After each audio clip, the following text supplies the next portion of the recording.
Hola, amigos y amigas de Roma. Hoy no os podéis imaginar la que me ha liado Castor. Yo quería estar en el Aventino, porque ahora empieza el fresquito, y me ha dicho que quedemos ni más ni menos que en la Lusitania, en esa provincia a las afueras del imperio, prácticamente al final, ¿no? Es cierto que ahí también se ora, también se reza a los dioses romanos, y estos lusitanos pues son tan romanos como los demás, pero están muy lejos. Así que llevo viajando 3 meses y tengo la garganta seca, las cosas como son. Así que me voy a ir a una ciudad que me han dicho que hay por aquí, que es bastante bonita. Ya lo veremos ahora cuando entre y voy siguiendo el camino de la Vía de la Plata. He llegado a Hispalis y ahora estoy subiendo hacia el norte. Me hubiera gustado visitar Itálica, que es donde nació el Optimus Princeps, mi señor Trajano, pero no puedo pararme porque he quedado con Castor. Así que ya me estoy dirigiendo a esta ciudad que le llaman Emérita Augusta, los bárbaros le llaman Mérida, hay que ser bárbaro. Y mira, ya a lo lejos estoy viendo a Castor. Castor, ¿qué haces aquí? Pedazo puente tiene esta gente, ¿no? Hombre, hay que conocer un poco cómo es el resto del Imperio Romano. Dicen que todos los caminos llevan a Roma, pero una vez te sales de Roma hay que ver de dónde vienen esos caminos. Y además en esta provincia que lleva 2 días civilizada. Bueno, aunque hay algún resquicio todavía, algún descendiente de Viriato por aquí. Yo conozco a varios del Aventino que dirán que los lusitanos son unos bárbaros todos, pero son opiniones, son opiniones, ¿no? Creo que bueno, vamos a ir a entrar adentro a Emerita Augusta, vamos a pasar por este puente, por el río Anas, ahora le han puesto otro nombre, que vayan a Mérida y sepan cuál es el nombre de este río. Y ahora vamos a entrar por la puerta, evidentemente reconocen que soy soldado, nadie me va a pedir nada, porque voy con mi Kingulum y mis Caligae, así que estos milicianos de Mérida se apartan y nos dejan pasar. Y lo que acabo de ver no es una gran edificación pública, es una cantina. Castor, así que vamos para adentro, ¿no? Vamos a refrescarnos. Esperamos a alguien, ¿no? Sí, tenemos un invitado muy especial con el que grabamos el último vídeo sobre el mundo funerario y es nada más y nada menos que Ángel Gol, de la Noche del Alquimista. Y hoy nos va a deleitar con un tour por esta pequeña Roma del occidente del imperio y nos mostrará sus lugares más emblemáticos y sus edificios públicos. Muy buenas, Castor. ¿Qué tal? ¿Cómo estás, Ángel? ¿Estáis preparados, Ángel? Yo con un poco de posca en la garganta soy capaz de cualquier cosa. Sí, mira, Tocayo. yo también tengo puestas mis Caligae y os voy a enseñar lo que es mi ciudad, mi hermosa ciudad, nuestra ciudad. Y bueno, vais a tener que andar un poquito. Por eso apretaros bien las Caligae. Bueno, ya sabes que si voy sin carga, a nosotros nos llaman la mula de Mario. Si tengo que andar 30 kilómetros, pero sin la impedimento encima, para mí es un paseíto. Ya puedes darle vueltas a Emérita ya. Eso es un regalo. Vamos a verlo. Pues nada, ¿cuál es la primera parada? Pues mira, antes que nada, antes de atravesar este precioso puente romano, me gustaría hablaros un poquito, ¿no? De lo que es la fundación de la ciudad y del territorio que nos rodea, ¿vale? Y cómo nos hemos asentado aquí en esta maravillosa Emerita Augusta. ¿Qué os parece? Me parece genial. Vamos, vamos, ¿Sí? vamos. Yo me voy a llevar una cantimplora con posca para ir de vez en cuando refrescando y vamos a empezar a la marcha. Como seguramente indicarás, Mérida es una ciudad que se estableció para romanizar este territorio bárbaro. Se hizo de una manera muy específica, muy concreta, que dominaban mucho los romanos, ¿no? Pero había allí gente en ese territorio. Por ejemplo, esta es la tierra del bárbaro Viriato. Estamos hablando de 150 años antes, ¿no? Todo esto lo podíamos englobar para que las personas que nos escuchan se sitúen un poquitín. Esta potencia de esta ciudad viene con el final de las guerras cántabras. Aquí es cuando realmente se romaniza toda esta zona. Ahí estamos, ahí Ese es el punto clave y concreto de cómo vamos a empezar a, a conocer la ciudad y a sentarnos y a organizarla. Así que os cuento un poquito, ¿vale? Bueno, debo partir de la premisa que el espacio que conforma el territorio de Mérida Augusta, donde ahora tenéis la gran suerte de estar y de pisar el suelo, no está totalmente vacío, como bien has dicho Ángel, ¿no? Sino que está poblado por indígenas eh, en zonas circundantes y vados naturales sin atender a ninguna concentración de índole urbana. De momento no somos urbanitas, vamos, vamos a intentar poco a poco llegar a serlo, ¿no? Como os digo, eh, es un espacio que será en el futuro dominado por Roma, por nuestra gran Roma, eh, pero aquí en la península. Poco a poco estas poblaciones de indígenas están concentradas o dispersas por este amplio territorio, van sufriendo importantes cambios tras la fundación de lo que va a ser nuestra colonia, siendo este un factor que incide en el abandono progresivo de estos poblados. Poco a poco tendrán que ir saliendo, vamos a hacer nosotros, vamos a hacer fuerza para que vayan saliendo, porque tenemos que formar y organizar nuestra ciudad, ¿no? Lo irán abandonando progresivamente estos poblados, cuyos habitantes se irán trasladando bien a los campos colindantes o bien a las ciudades como mano de obra que usaremos, los usaremos como mano de obra, como venimos haciendo desde hace ya mucho tiempo. Y, Hay que aprovechar a los lusitanos, hombre, ¿entiendes? ¿No?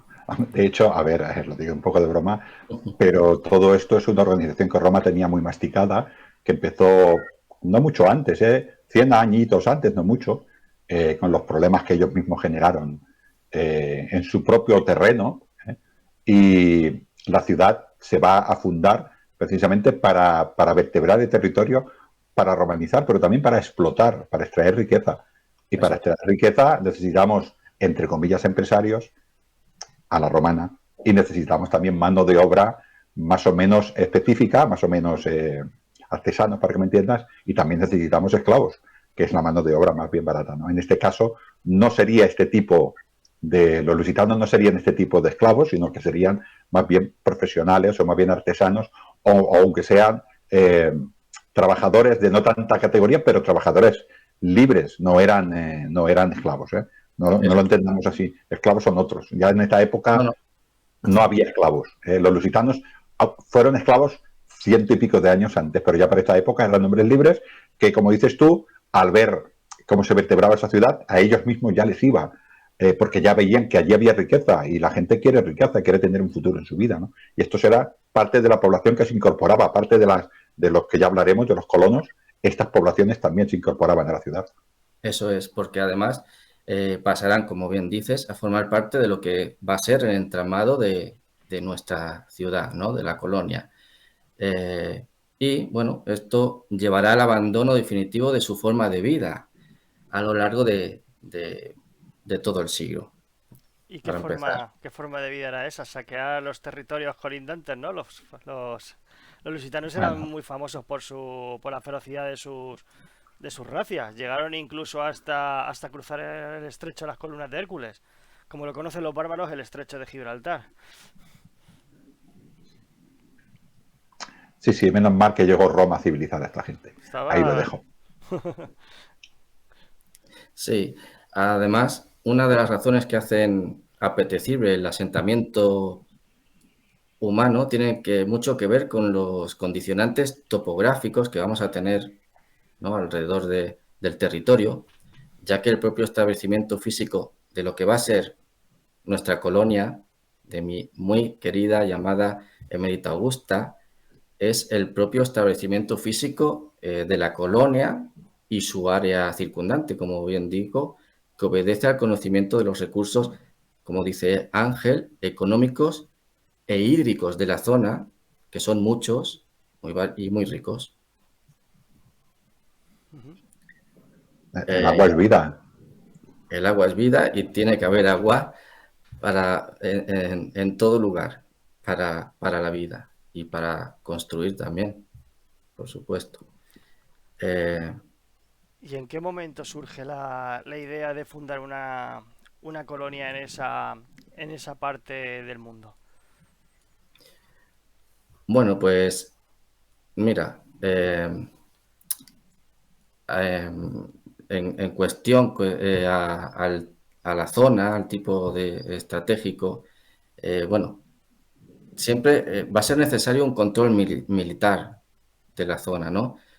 Pues debido a los muchos enfrentamientos civiles que tenemos en las colonias próximas.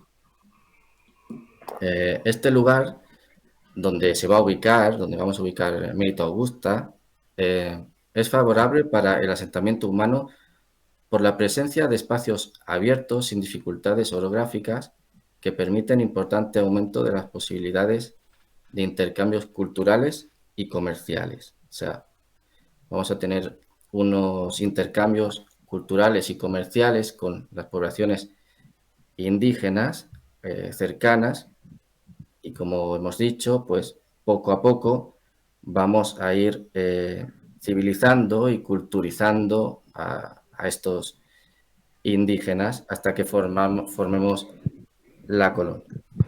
Además, esto de Mérita Augusta no es una improvisación. Tengamos en cuenta que un poquitín antes, bueno, antes de Augusto, o cuando Augusto tomó el poder, en España había dos pretores, había dos provincias, la ulterior y la citerior. Esto estaba dividido así. Cuando Augusto toma la determinación de someter a los cántabros o Agripa a eliminarlos, cada uno que lo vea como quiera, divide la península en tres provincias. La Tarragonensis, que es prácticamente la mitad de la península, ahí iría más o menos de Almería hasta Galicia, para que nos entendamos, esta diagonal, la Tarragonensis. Tenemos toda la parte sur, que es la Bética, que es el valle del Guadalquivir actual, del río Betis, y tenemos la otra provincia que vertebra el Guadiana, el río Anas, que es la Lusitania, que tira, pues, dijéramos, desde el Guadiana hacia lo que sería Portugal. Y yo lo divide así porque cree que es la mejor división. Y para eso crea ciudades que vertebren estos territorios. La ciudad más importante de esa zona es Emérita Augusta. Y lo hace poniendo muchos recursos y dándole mucha importancia. Es curiosa la formación, justamente es que lo leí hace poco, o sea, como la formación, la génesis de las tres provincias hispanas imperiales, ¿no? Las más conocidas, que después ya viene la cartaginense, la galequia mucho más adelante. En ese momento, cuando Augusto conquista, el apunte que considero que es importante, cuando Augusto conquista Hispania, que por fin consigue someter a cántabros y astures a través de su yerno, barra mejor amigo, barra compañero de la infancia, con casi más Barra pedazo general. pedazo Barra. general de los grandes de la historia de Roma. Se lo merece, la verdad. Y en un primer momento lo que sería la parte de la Lusitania sería englobada en la Hispania ulterior, ¿no? Junto a la Galequía y Asturias, ¿no? Ahora Astúrica puede ser.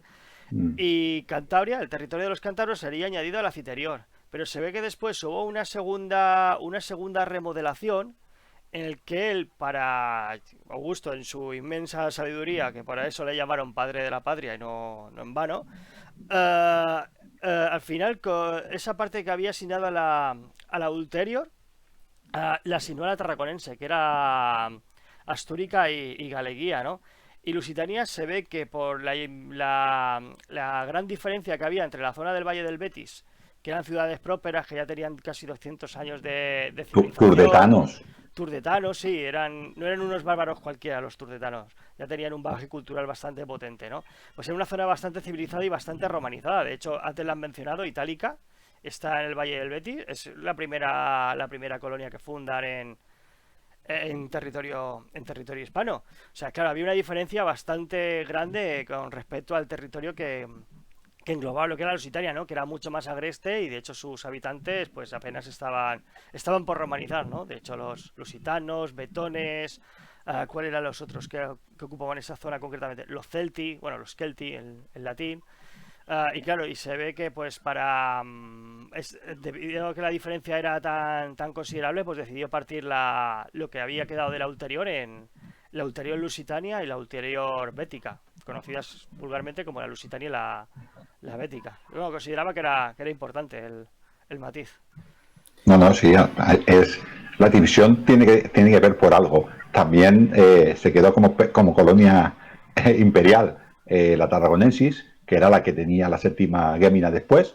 Entonces había otras legiones, porque esa zona todavía no estaba de todo planificada. Creo que había 3 legiones en ese momento, en el momento de la fundación. En cuanto cayó la guerra cántabras, que dicen que igual participaron entre 9 y 12 legiones. Ojo con los cántabros, 9 o 12 legiones es una burrada, ¿eh? Sí, Una no. burrada. Hubo ahí un gran despliegue de medios considerable, ¿eh? Bueno, con sus respectivos auxiliares. Esta es otra de las cosas que Sí. también provoca la creación de estas colonias. La cantidad de hombres que se licencian y el buscar una solución para estos hombres que si vuelven a Roma no tienen nada. Con lo cual, vamos a darles tierras en otros lugares y aprovechamos para romanizar. Esta Ahí, división a mí me parece muy buena. sí, ahí como has comentado ahora Ángel y como también ha comentado antes Castor, bueno, de aquellas brutales guerras cántabras eh, viene el origen de la fundación de Mérida Augusta, ¿no? De la colonia de Mérida Augusta. Vamos a hablar de eméritos, vamos a hablar por qué se llama Emérita Augusta, vamos a hablar de esas guerras cántabras, dónde van a acabar, dónde van a terminar esos soldados, ¿no? Esas personas que han batallado en las guerras cántabras, se les tiene que dar un destino y se les tiene que dar unos honores, se les tiene que dar unas tierras también. Y si queréis, vamos a seguir por ahí y vamos a ver Vamos. cómo se va formando todo lo que es emérita de aquellos eméritos de las guerras cántabras. ¿Os parece? Me parece. Llegamos al momento de la fundación. Bien, porque cuando se produce la construcción de lo que es la colonia, lo que va a ser la colonia, la muralla será la estructura que marcará claramente, va a marcar claramente la delimitación de los espacios urbanos y no urbanos de la ciudad, ¿vale? En la zona situada fuera de esta muralla de la ciudad, lo que conocemos como el pomerium, se van a establecer los embalses, trazados de acueductos. Antes decía Ángel que era muy importante el agua, ¿no? Es muy importante, lo veremos, no quizá en este programa, pero más adelante, pero vamos a dejar esa nota, como dice Ángel, que es muy importante, ¿no? Los embalses, los trazados de acueductos, que aquí tendremos el acueducto de los Milagros, muy importante, las industrias y las instalaciones de todo tipo agropecuario, el agri, también veremos algo, porque tiene mucho que ver también cómo se va formando la colonia con estos agri, como lo que es la deductio, la adscriptio, lo iremos viendo, si os parece. Y bueno, por supuesto, también las áreas funerarias, ¿no? Que están en la zona situada fuera del Pomerium. Pero para comenzar los trabajos de construcción de toda urbe, es necesario establecer la relación entre la ciudad y los espacios rituales próximos. Así es como aparecen las primeras vías, calzadas o caminos. Vamos, antes lo decía Ángel muy bien, todos los caminos van a Roma y para caminar con esas Caligae que lleváis, espero que las llevéis bien puestas, pues necesitamos unas vías y unas calzadas que nos llevarán a los puntos más importantes de la ciudad, ¿no? Eh, bueno, pues aparecen las vías, las calzadas, los caminos, es lo primero. No todas serán consideradas de igual importancia en España, pues unas serán principales y otras secundarias o vecinales. Todo dependerá del tipo de financiación siempre. Eso, otra cosa que no ha cambiado. Yo creo que no hemos cambiado, ya lo hemos dicho en No, otros programas, y lo ha somos muy dicho romanos, Ángel, muy romanos, muy muy romanos. romanos Había calzadas imperiales, para que nos entendamos, eso es. calzadas provinciales, calzadas locales de cada ciudad, incluso privadas, pagadas por personas privadas o por entidades que ya existían, entidades jurídicas, o sea, empresas, ¿no? Y esto es lo mismo que ahora. O sea, se necesitaba las empresas, las ciudades y todo organismo provincial sabía que tenía que vertebrar el territorio con calzadas, porque esto daba beneficio al comercio. Cuando se podía comerciar y viajar de una manera más rápida, pues era beneficioso para todos, ¿no? Y se dedicaban a ellos. Así que poquito a poquito, por necesidades, iban apareciendo estas vías, y pues donde había una confluencia de estas vías es porque todo el mundo sabía que ahí iba a aparecer a la fuerza una ciudad, porque además aparece, en este caso, Augusto o Agripa la pone porque cree que es un sitio estratégico, ¿no? Pero normalmente las ciudades aparecen donde hace falta. No es una cosa... es donde hace falta. Entonces al final la gente se va... Aparecen 2 casas, luego 5, luego 27. Y al final una ciudad entera, ¿no? Hay este caso, en el caso de una ciudad tecnovo como Mérida Augusta, que se hace aposta. Pero hay muchísimas ciudades que aparecen por una necesidad de comercio. Y creo que también es importante señalar el concepto que tenían los romanos de urbanización. Al fin y al cabo, la ciudad es la célula que vertebra el territorio. Se divide. Civilización viene de kiwis. Kiwis. Kiwis es ciudad. Correcto. O kiwis, en latín, sí. Correcto. Que se divide pues en las dos zonas principales, que una es la ciudad propiamente dicha, el casco urbano, y la otra es el ager en latín, o chora en griego. ¿Sabes? En Porque el caso de es una el ciudad piso. como Mérida, que estaba pensada primero por un aspecto militar, el extramuros. Exactamente. Y al final, la ciudad no deja de ser el punto donde se concentra la población, pues ya sea para vender, pues para hacer justicia, para recibir las noticias a través del pregón, las asambleas, las votaciones, pues al fin y al cabo es ese punto. Y claro, pues todo eso al final es un foco de atracción de gente que se va retroalimentando, ¿no? Y esto es lo que pasa pues en una ciudad romana, al uso, como en nuestra Emérita. ¿Qué seríamos sin unas buenas infraestructuras, no?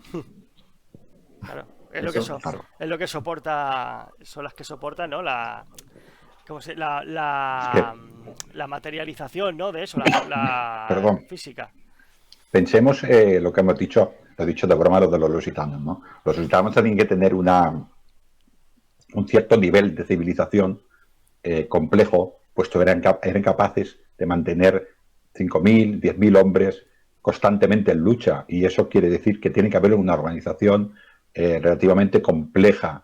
Los romanos nos dicen que eran unos bárbaros, que vivían de racias, pero esto no es realmente cierto, porque si yo no hubiera pasado esto. Pero desde el punto de vista del lusitano de bien, cuando veía que un carro salía de Hispalis y llegaba a Mérida, por ejemplo, a Mérida Augusta, en unos ciertos días, él no estaba acostumbrado a esos tiempos, porque él no se movía por ese tipo de carros y ese tipo de caminos. Él iba con mulas, iba con burras, y cada desplazamiento le costaba mucho, porque no había vías tan sofisticadas, vías con mantenimiento, vías que intentaban que la inclinación de los terrenos no superara el 8%, que es lo máximo que puede tirar un animal de arrastre, ¿no? Entonces, esta superioridad tecnológica hace que todo el comercio fluya mejor, y a eso se añade todo el mundo, porque si un romano es capaz de transportar un producto en 8 días y yo necesito 25, pues iré a aprovechar la infraestructura romana, y al final ya estoy allí, y al final ya me estoy haciendo, entre comillas, romanito. sin ser exactamente romanos, porque los hispanos pasaron por todas las etapas. Peregrini, se les aplicó luego la ley latina y luego ya al final pues había ya muchos romanos, ciudadanos romanos libres en Hispania. Además, como bien dices, el tramo de lo que es la vía, lo que va a ser la vía o el camino, va a cambiar dependiendo de la importancia también del lugar donde esté y de para qué se utilice o para quién también se utilice, y como bien has dicho, de dónde esté ubicada, incluso si es privada o si no lo es, ¿no?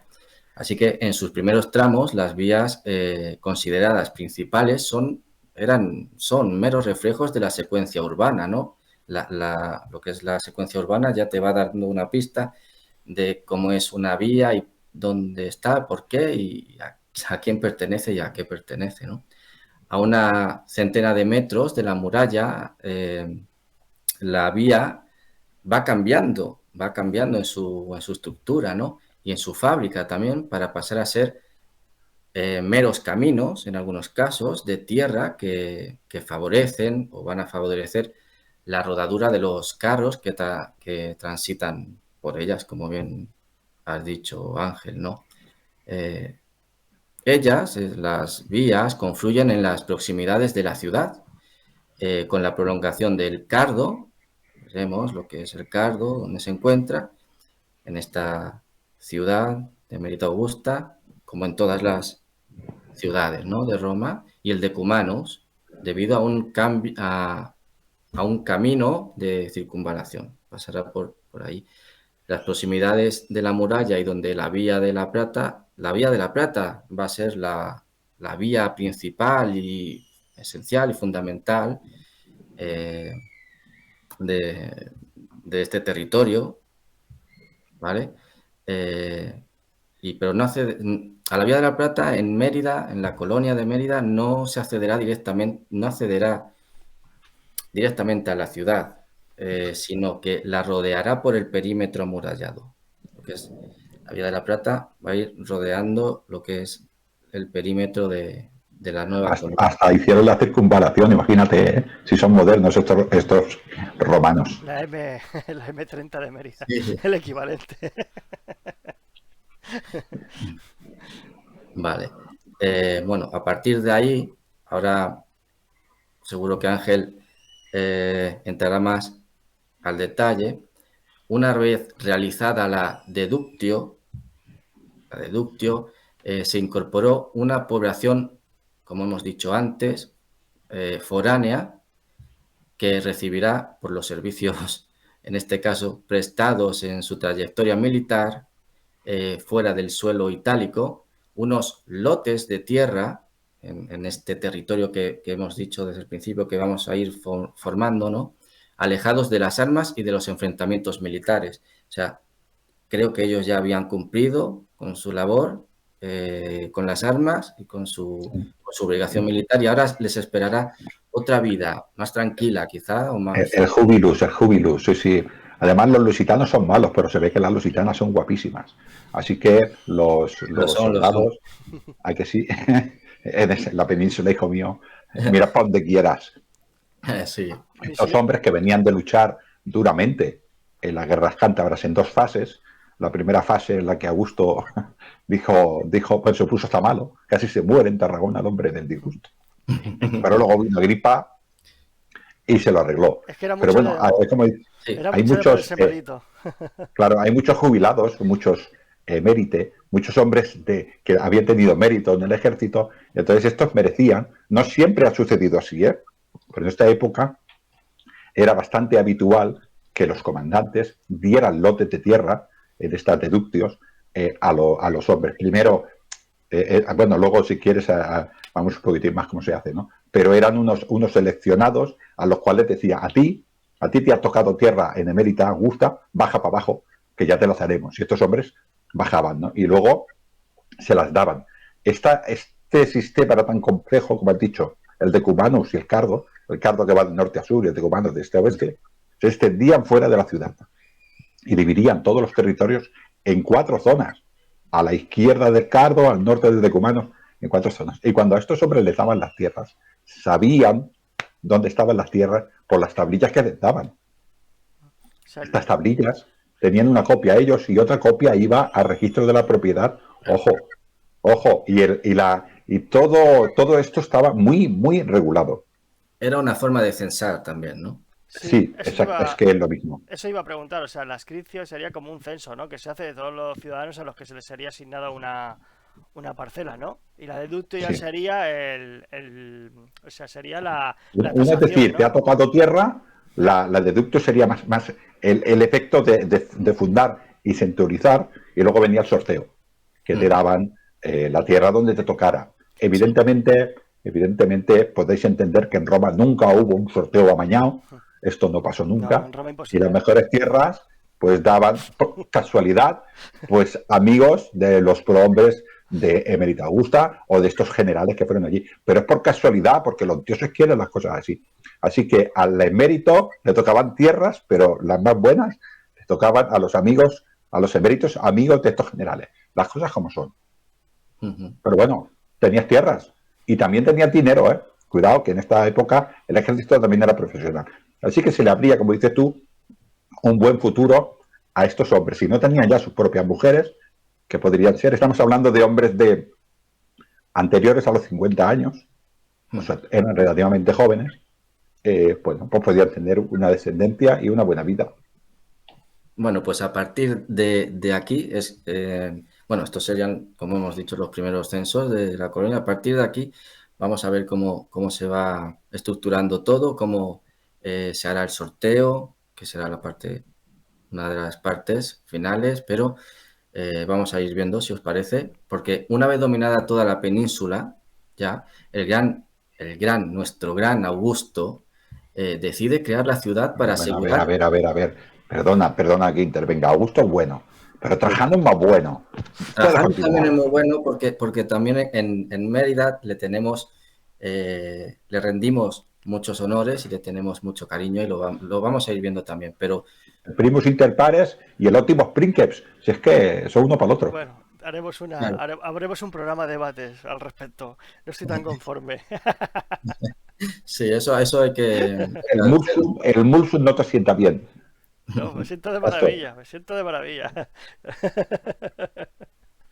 Bueno, pues prestad atención porque, como os digo, una vez dominada toda la península por Augusto, llamémosle Augusto, para algunos serían Augusto, decide crear la ciudad para asegurar el poderío de Roma, ¿no? El poderío romano en un territorio problemático, porque ya hemos dicho que, las zonas colindantes pues estaban llenas de, tenemos los indígenas, tenemos que romanizar la zona, ¿no? Roma no se hizo tampoco de la noche a la mañana, ¿no? En este caso, igual, era un territorio problemático, lo que es también toda la Lusitania, y que sirve de vehículo a lo que va a ser la romanización en la zona, ¿no? En Lusitania. Así es que en el año 25 a.C., en el año 25, Publius Caricius, nuestro queridísimo Publius Caricius, que es legatus Augusti proprietore, o sea, asentó a los soldados veteranos, como hemos dicho anteriormente, ya llamados, también lo ha comentado Ángel, lo habéis comentado, emeriti. De ahí viene el nombre de nuestra queridísima ciudad, mi bella ciudad, Emerita Augusta. De las legiones, quinta, que también lo ha comentado Ángel, Alaudae y décima, Gemina, que acababan de luchar en las guerras cántabras sobre la antigua población emeritense. Déjame un inciso. Sí. La primera Augusta no fue nadie, porque como perdió el águila, la mandaron a Germania. Esto no fue ninguno. Ya está. Solamente es para que entiendas que solo va el que se lo merece. El que no se lo merece, la mandaron a Germania y apáñatelas allí con los germanos. Por haberte dejado perder el águila. Y perdió el epíteto también con el tiempo. También. Hay que hacer las cosas bien por Roma. Hombre, todo tiene consecuencias. Bien, pues la colonia Augusta Emérita está situada, también, como hemos dicho, estratégicamente, además, en el centro de la Lusitania y a orillas del río Anas, que también lo ha comentado muy bien Ángel anteriormente. Y bueno, esta ciudad va a ser conocida desde entonces por estos eh, eméritos, ¿no? De las guerras cántabras, como Emérita Augusta, que no sé si muy a vuestro pesar de Ángel, bueno, pero él viene de otro sitio, así que también, bueno, entenderá que es la capital de la provincia lusitana. Un lugar muy importante y, y muy apreciado por todos los romanos. No tengo ninguna duda de ello. O sea, yo me voy a meter con ellos, pero lo respeto. Me meto pero con cariño.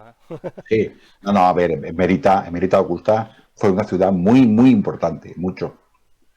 Hay que entenderlo que durante una época, siglo y medio, Hispania influenció mucho en Roma. Y parte es de lo que sucedía en Emérita, en Tarraco, sobre todo estas dos ciudades, Emérita y Tarraco, y la Bética. Esto influenció muchísimo, muchísimo en Roma y era muy importante todo lo que sucedía aquí y todo esto luego se plasmaba en la política de Roma desde Augusto, pues prácticamente hasta los Publio Aulios. No se entiende Roma del siglo I y del siglo II sin los hispanos y todo esto se fraguaba en estas ciudades. Además es curioso cómo esta ciudad es la que refleja, la que mejor refleja ese proceso de romanización, ¿no? Que se vivió en estas zonas. Una de las cosas más difíciles de explicar para cualquiera que entienda un poquitín la península ibérica es lo que le costó a Roma conquistar la península, prácticamente 200 años, pero 200 años de dura lucha, ¿eh? Y luego de golpe, cuando Augusto toma los cántabros, la península se romaniza y se hace tan romana como Italia. Pero en nada, en pocos años. Y esto se debe a esta romanización que puso Augusto. Mérida es una ciudad importante, pero hizo muchísimas ciudades de la península, ¿no? Y se romanizó el territorio de una manera espectacular. Y empezaron a aparecer grandes fortunas. Estas fortunas influenciaron mucho en Roma. Con lo cual, Lucio Licinio Sura es importantísimo en Roma, ¿no? Y es de un siglo después. Hay Séneca, Lucano, toda esta gente influenció mucho en Roma, ¿no? Y son poco después, que estamos hablando de poco después, una tierra que venían aquí los soldados, que no querían venir aquí los soldados porque venían a morir, de golpe nos romanizamos y somos más romanos que los romanos del Aventino. Es espectacular. Era el Vietnam de los romanos, entre Sí. comillas. Que aprovecho este inciso para decir que Ángel Portillo y un servidor estamos haciendo la saga de la Guerra de Hispania. Estamos a punto de llegar ya a las guerras de fuego y os invito a todos Mira, a que mira, mira, mira. veáis. Tiemblo, Sí, tiemblo solo de solo de pensarlo pensar. ya. Y os invito a todos a que veáis los vídeos que os dejaré aquí en la descripción. Yo pondré una etiquetita. Perfecto.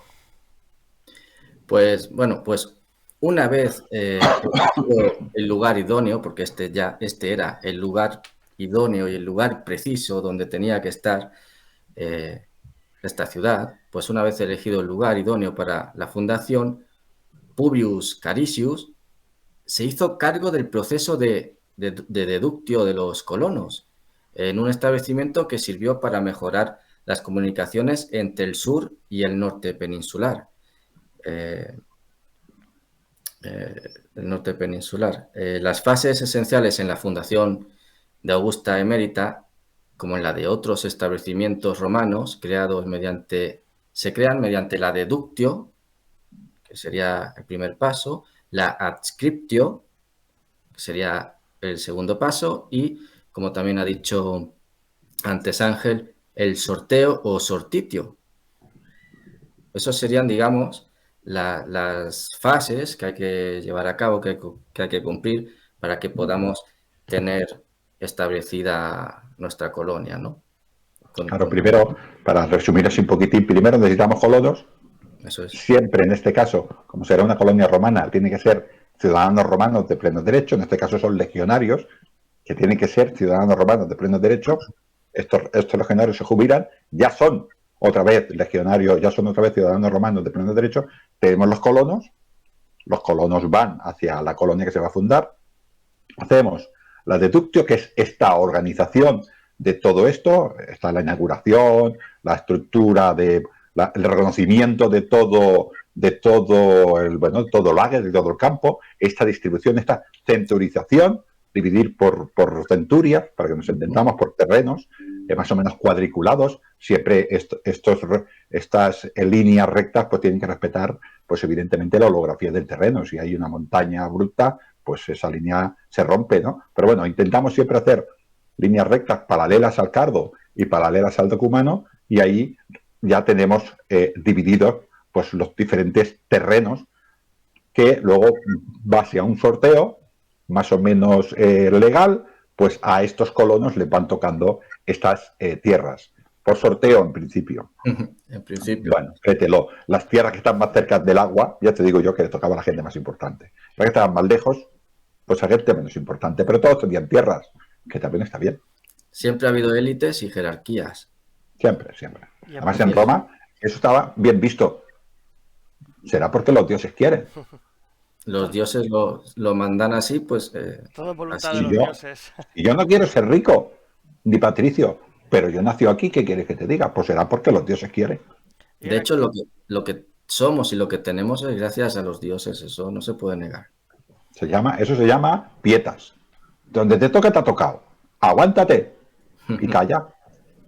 No sea que te fulmine Júpiter. O sea, y Por ejemplo. Por ejemplo.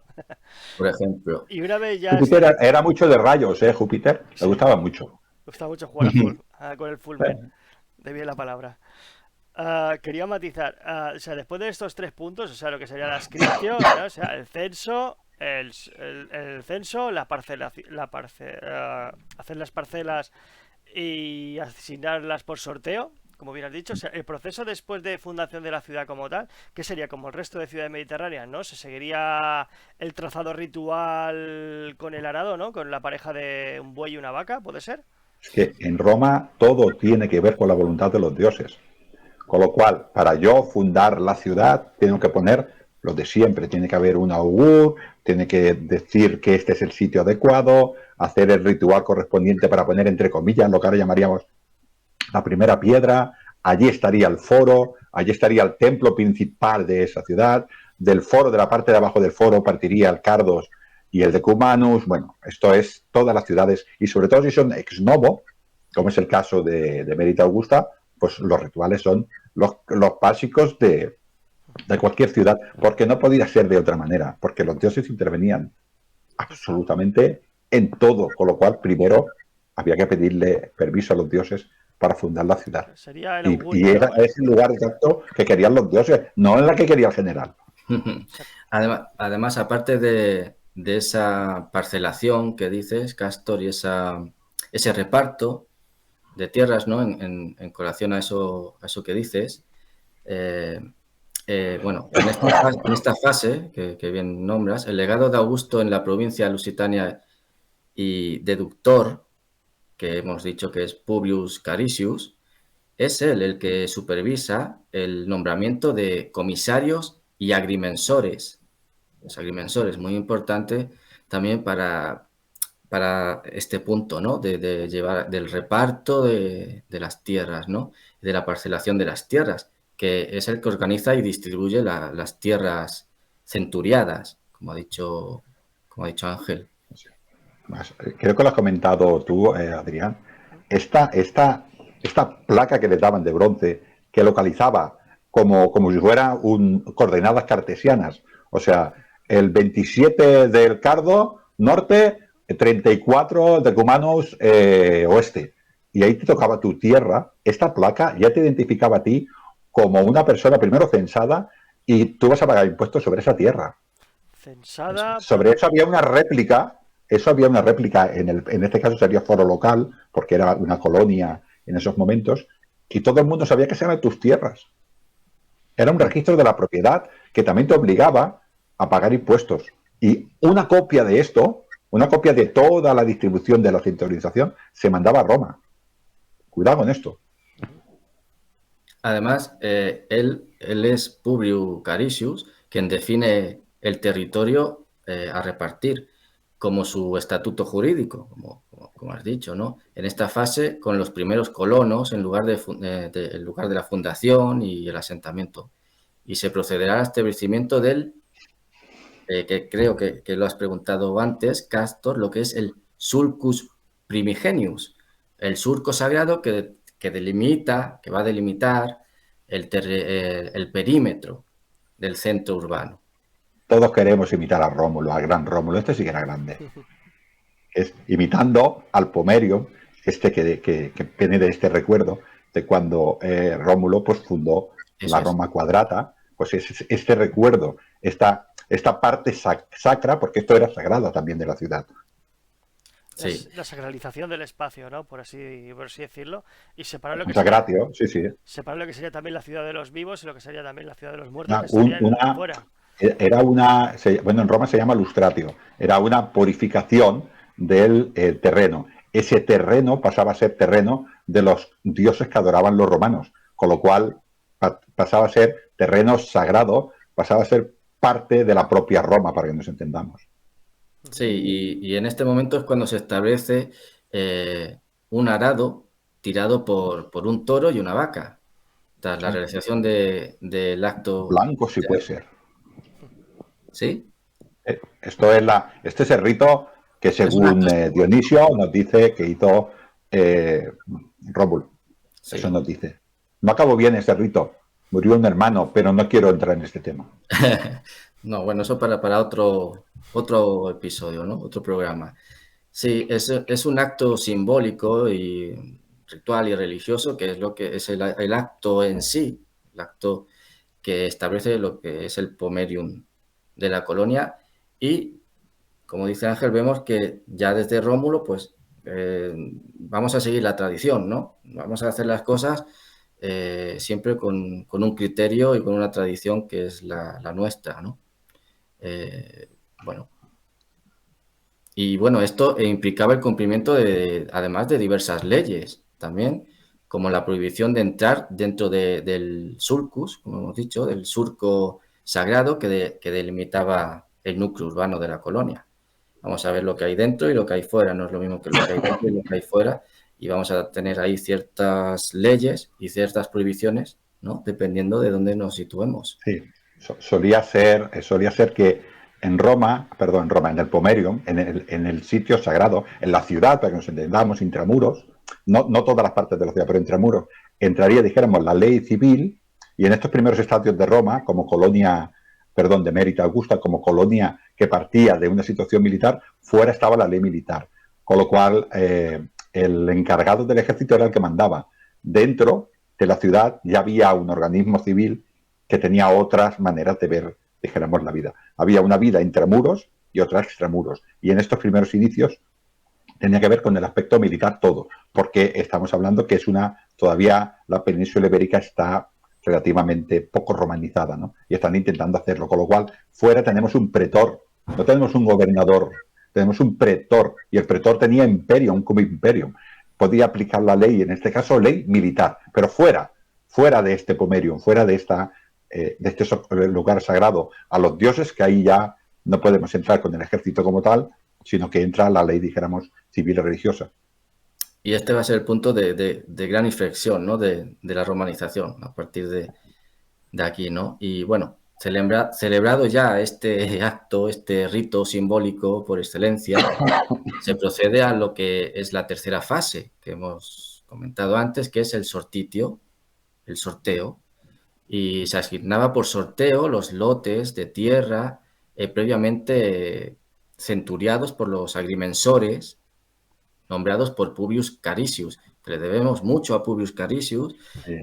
Hablamos mucho de Augusto, pero le debemos mucho a Publius Carisius, que fue el encargado, digamos, de estructurar, de formar un poco la colonia, ¿no? La ciudad. Era un propretor con poder militar. Además utilizó a los agrimensores, que eran todos en esa época del ejército, con sus bromas y con sus dioptrias, y con eso iban centralizando y organizando el territorio. O sea, en esta primera época, bueno, prácticamente siempre, ¿no? Pero las ciudades las fundaban los militares. Todas las ciudades las fundaban los militares. Aunque aunque esa ciudad no fuera exactamente de veteranos militares, porque no siempre fue así, sí que iba primero el ejército, porque eran los que tenían los expertos en centralización, porque eran los que tenían los agrimensores y los mesustatores y todo este tipo de profesionales que estaban en el ejército. El ejército era el que hacía la obra pública, básicamente. Con lo cual, pues bueno, aprovecho esta infraestructura y adelante. Bueno, ahora que has dicho lo de Publio Caricio, tenía el cargo de pretor. O sea, no puede ser que sea, o sea, realmente el que era gobernador de la provincia era Lusitania, pero Augusto, por delegación, delegó en Un este legatus, general, en ¿no? este político, o sea, y él era, digamos, el que le tocó hacer Pero el si trámite. tenía mando en el ejército, tenía que O sea, ser tenía imperium. pretor, precónsul. Estamos hablando de que Augusto todavía no ha organizado las provincias senatoriales e imperiales. Estamos todavía, si yo tengo mando en el ejército, tengo que ser pretor, propretor, cónsul, procónsul, tengo que tener un cargo, una magistratura bueno, de las grandes, no de las altas. Ordinaria. Legatus, Ángel. ¿Qué? El legatus podría ser. El legatus estaba subordinado al pretor. El ligatus se podía tradicional, se El podía legatus es traducir. el que tiene el mando en una legión y ya está. El delegado. Pero es el delegado Es el imperial del mando delegado. de una legión. Pero en esta época, por encima de él estaba el pretor. El legatus está subordinado al propretor. El pretor no tiene nadie encima, en principio, porque él tiene el mando. Evidentemente tiene encima a Augusto porque manda más que nadie. Pero en teoría tiene autonomía en su función. El legado depende ya de órdenes de... Es la diferencia que hay, por ejemplo, entre un pretor y un tribuno o este tipo de prefectos que había, por ejemplo, también en Roma. Los prefectos están por debajo de los pretores, están subordinados a las órdenes de pretores que tienen imperio y de cónsules que tienen imperio. Luego Rómulo Augusto organizó esto de otra manera y tenemos provincias senatoriales en las que el Senado mandaba más o menos, y luego imperiales, que eran las que tenían legiones. Y organizó de otra manera. Pero por entonces, hasta ahora, pretor y cónsul, imperium. Vale, bueno, más o menos ya os habéis asentado, sabéis dónde estamos, conocemos el territorio. ¿Qué os parece si damos, ya estrenáis, no sé si son nuevas esas Caligae, y nos damos un paseíto por el puente romano y Vamos. la maravillosa calzada?